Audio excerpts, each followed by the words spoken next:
Okay, from the feed, we get the value of A that is 0.0322. It's a negative over here in the feed, and you get that value. Now, the equation for Y is the initial velocity in the y-axis t minus 1/2 gt squared, and the equation for x is the initial velocity in the x-axis times t.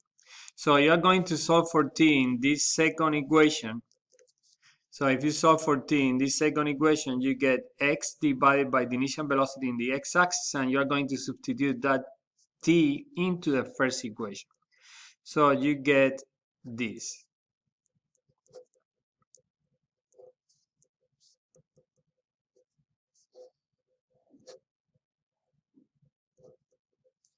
And you can accommodate this equation a little bit, but clearly you see this is the x term. So b initial velocity in the y-axis divided by the initial velocity in the x-axis must be this fitting number over here. But we don't need that one. And this one is g over twice the initial velocity in the x-axis squared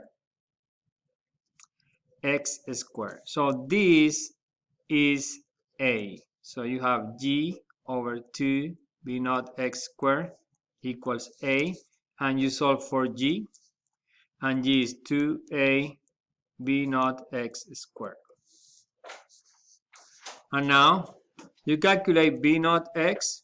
In my case is b naught cosine of 35, and b naught is 15.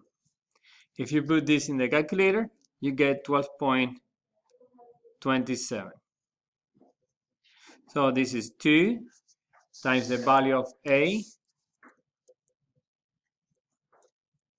times this velocity squared.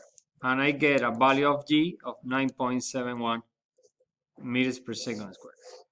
It doesn't matter what angle you use, 35, 50, 60, whatever, the value must be close to 9.9 meters per second squared.